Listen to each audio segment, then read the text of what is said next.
Hello dear friends, एक बार फिर से स्वागत है तेनालीराम की सीरीज़ में। और आज की जो कहानी है वो है मुट्ठी भर अनाज। तो चलिए कहानी शुरू करते हैं। एक बार की बात है, विजयनगर साम्राज्य में विदुलता नाम की एक अहंकारी महिला रहती थी। उसे अपनी उपलब्धियों पर बहुत गर्व था और वह हमेशा अपनी बुद्धिमत्ता का प्रदर्शन करना पसंद करती थी। एक दिन उसने अपने घर के बाहर एक बोर्ड लगा दिया और उस पर लिख दिया कि जो कोई भी बुद्धिमानी में उसे हरा देगा वो उसे 1000 रुपये इनाम में देगी।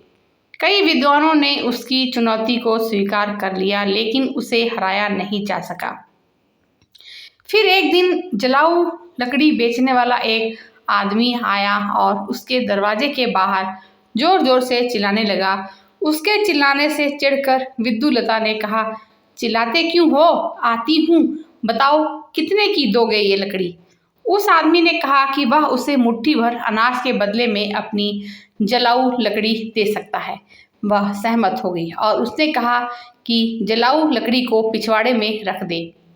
जिसके बाद विद्युलता को इतनी कम कीमत सुनकर अपने कानों पर विश्वास नहीं हुआ।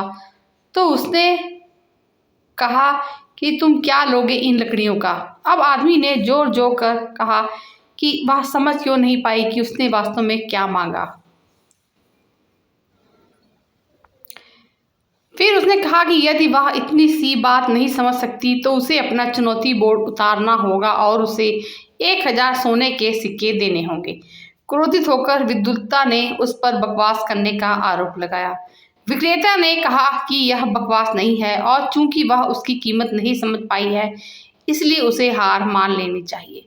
ये बातें सुनकर विद्युलता लकड़ी विक्रेता से निराश होने लगी। घंटों बहस के बाद उन्होंने अदालत में जाने का फैसला लिया। न्यायाधीश ने विद्युलता की बातें सुनी और फिर जलाऊ लकड़ी विक्रेता से अपना स्पष्टीकरण देने को कहा।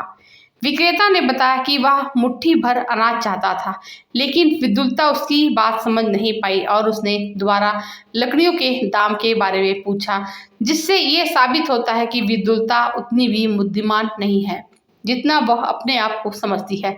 न्यायाधीश उस लकड़ी बेचने वाले से सहमत हो गए और विद्युलता को अपनी हार स्वीकार करनी पड़ी।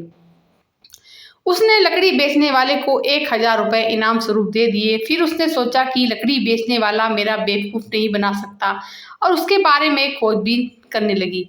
विद्युलता को पता चला कि लकड़ी बेचने वाला कोई और नहीं बल्कि राज के सबसे चतुर व्यक्ति तेनालीराम थे।